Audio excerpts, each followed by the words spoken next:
fucking disgrace. It doesn't mean it's fucking right.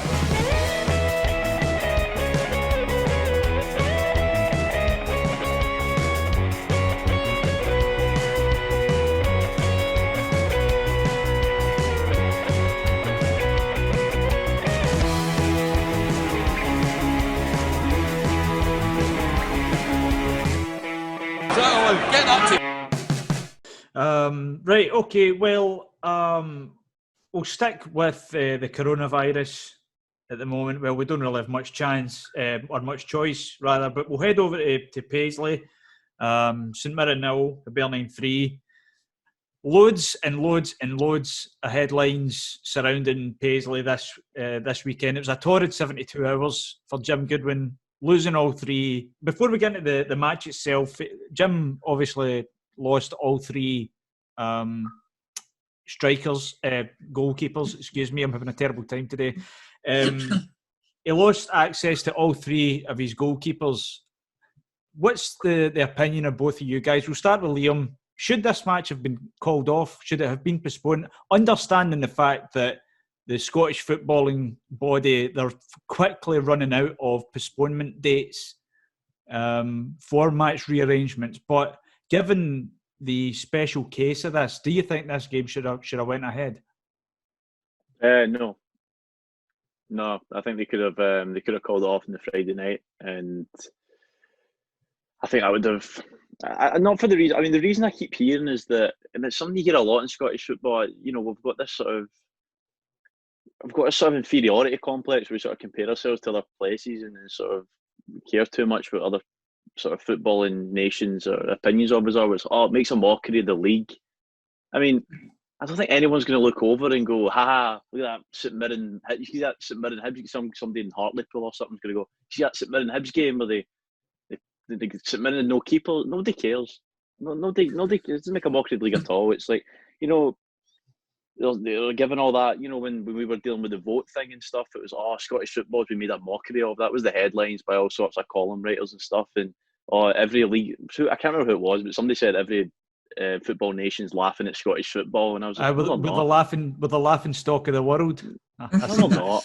Really? I mean, nobody knows how to deal with this situation. Not saying that situation with the vote could have handled, it should have been handled a lot better, no doubt about that. But it's all these hyperbolic statements about, you know, how we compare to other. Give us a rest. The reason it should have been called off is because Jim Goodwin, a St Mirren manager, is going into a game at the weekend with no keeper. It's as simple as that. You can't, as a professional team, regardless of the league, a professional game of football, you cannot be going in with no keeper. And he probably wishes he'd fielded no keeper, but the person he ended up getting. But anyway, that's a different story. It just shouldn't have went ahead. It shouldn't have went ahead, I don't think. And I feel sorry for Jim Goodwin in that sense. That being said, you're spot on. It sets a precedent if you call it off, you know, because we can't be postponing games because of the virus. I think we might see a couple of instances similar to the Czech Republic scenario where we kind of see academy players form maybe half a team or something. Wouldn't surprise me too much if it comes to that at some point during the season. Difference is they're outfield players. Goalkeeper, specialist position. We remember the incident with Ryan Stevenson. I was about to bring that up. For Raith Rovers. My thinking was the same there. You know, I think with such a specialist position like the goalkeeper, they should have made an exception. But going forward, I understand you cannot be postponing games for positive tests because we don't have the time. Do you same question to you, Ben? But when Liam's talking about things that we see online and we column writers and all that sort of stuff, same question to you. But I was going to ask because it's something I read that, and I can't decide whether it's total nonsense or not. But is the game postponed if it's Rangers or Celtic? I mean, it's an interesting one that. You've set him up for a fall there, man. I know. Get this clipped. Get it clipped, mate. Get it clipped. The kind of cynical person side of me wants to say just because it is Rangers and Celtic, and you've seen Steven Gerrard come out and say that now because he's had a few first team injuries, they need to go out and buy more players, despite the fact they had a player like Ross McCrory on their books no long ago. So it's stuff like that. Like I know that's a completely kind of different situation, but in terms of like if the goalies, if every Rangers goalie went out, I could probably see it being cancelled by the SPFL just because there'd be so much scrutiny put on them for a large majority of fans and Rangers as a club as well. Having said all that, I do think this game should have went ahead just because the emergency loan situation is there, and that's kind of what it's built for, not specifically for coronavirus, but in case of your goalies are then unable to be put on the field of play, or if you're running out of players in a certain position, etc. I get everything Liam's saying, but off the back of the point about how we can't really be keeping on postponing games, etc., because of the truncated calendar we've got, I just think that because the emergency loan was available to them, I think the game was right to go ahead. So when you're saying the game was right to go ahead, for everyone that would maybe put blame at the feet or the hands of Bobby Zlamal, your suggestion would have been, well, Bobby Zlamal was signed to a club that isn't going to be playing football for another month. You could have went down south and tried to get a loan keeper. Is that what you would have suggested?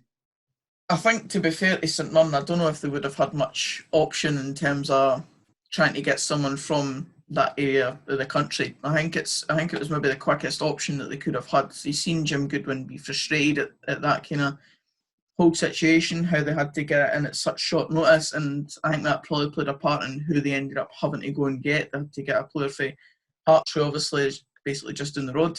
So I think if they had a wee bit more time, they might have went and got someone from an English league, etc. But I think just because of the time constraints they had to go and get a Hearts goalie. Right, so before we actually talk about the result itself, so much going on with St Mirren, but anyone who follows the Tap Bag on Twitter would have been fully aware that we discovered a pool of wee guy syndrome sufferers that Liam has kindly picked out some gems bigger than any that have ever been mined in South Africa.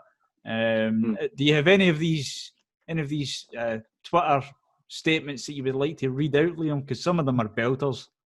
Yeah, it's most of them are just how used to it. Just why some people just shouldn't have Twitter. It's just a series of sort of over the top reactions. And the first one's for a guy called Carter's Corner, who appears to be a St Mirren fan, who captured the mood perfectly when he wrote hopefully he can make the step up, and then a patronising thumbs up emoji. To which I saw a Hearts fan reply to that saying, hope he gets a career-ending injury. So there's a bit of... Yeah, that's literally what I picked. The tone just gets immediately lowered by somebody presumably hoping he gets his legs done in, like in a mafia movie. But yeah, this one was really good because somebody called Rich Engels apparently. Neilson, 2 steps forward, 3 steps back, out of touch, no bottle, no class. How he's talking about steps? Neilson hasn't played a match. He can't crawl yet. You're talking about steps forward and steps back. He's so over the top. What was this one? Simon Whittles. No more money going into the club until they grow a fucking backbone. Difficult one to measure that. I don't know how you decide when they're growing a backbone. Do they recall them? I don't know. Yeah, that's the thing that kept coming up was because Hearts' slogan for their season tickets has been "Only Hearts." Hashtag right. Only Hearts. So that kept coming up. But the real reason for this, and nobody's really brought this up. Obviously, Jamie Langfield, I think, sort of won Twitter when he made that tweet about because he was in line to go in goals at age 40, and I think at any age putting Langfield in goals is always a bit of a risk, but 40 years old is really stretching it. And Scottish Buffon. Jamie Langfield is for being a bit of a bomb scare between the sticks in his day is very good value on Twitter, and he was tweeting about how his wife sent him a text as soon as the news came through saying, "Never been so happy to see a Bobby." That's right. Fair play. No, from a Hearts point of view, Robbie Neilson was brought up in Paisley, and despite the fact that I think he's a Rangers fan, I know for a fact his dad sits next to one of my uncles at St Mirren Park. His dad's a season ticket holder at St Mirren, so I think that's probably got something to do with it as well. Nah. I know it seems like a weak link, but help your dad out. It's against Hibs. He probably, he wasn't there last season. They're playing Hibs. I'm sure Jim Goodwin seems like a good guy. Robbie Neilson seems like a good guy. I'm sure they understand that if it was their club, what would they do? Hearts obviously aren't playing football till October.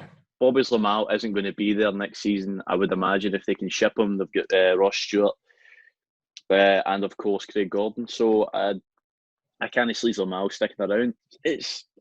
I understand for the Hearts' point of view, because obviously St Mirren were throwing the bait out last week, weren't they, with the whole heartbreaker, which was deleted. It's deleted. They've deleted it. Have they deleted that? That's and see, if anything, I actually think that makes St Mirren more tin pot than Hearts. I was disappointed myself. Yeah, so that was obviously appeal to Hibs fans to pay the fee to watch the game, the live stream. So I don't know. I just think, like I say, from a professional level, it makes relative sense. I think I've seen some Hearts fans claiming it as though they were frightened in case Zlamal came back with coronavirus. Players are getting tested before and after games and that. I think that's just a load of shite. I just think they hate St Mirren, which is totally fair enough. But it is what it is, and we got a good cut of laughs out of it. And Bobby Zlamal done St Mirren no favours at all, so I don't think Hearts fans are that bothered after the game. Moving on to the result of the fixture itself. Now, I think if Jim Goodwin had come out, Ben, like Stuart Kettlewell, and said that this wasn't a doing, he might have a point, given the way the game panned out. Obviously, Bobby Zlamal didn't cover himself in glory for the first or the third goal. Flapping and falling and all that sort of stuff. And obviously St Mirren not getting perhaps the most obvious handball I think I've ever seen. It was a good performance by Hibs, but it was just very much a case of bad luck for St Mirren. I mean, if it's not getting 4 penalties given against you at Ibrox, it's this shit. If it wasn't for no luck, St Mirren, or if it wasn't for bad luck, St Mirren would have no luck. What was your take on the game as a whole? I think it's just a sorry situation for St Mirren, and one that they'll be glad that they can move on from now. It's one of these ones for them. Obviously, this season's going to provide these sort of hiccups in the season where you miss players, etc. So they've had that debacle, and then come to the game, and Bobby Zlamal's in goal, and he doesn't cover himself in glory, as you've said. It's just one thing after another for them. Playing against a team like Hibs as well, you were probably backing Hibs to win the game anyway before St Mirren actually got on the field of play and all this stuff happened. It did. It's just one of those things. It's going to happen throughout this season to multiple teams in the Premiership. I don't really know if there's going to be really any more precedents set. I think every game will just go ahead and loads of teams will have to deal with situations like this. But for Jim Goodwin, I imagine he would have been going home and kicking the cat, if anything.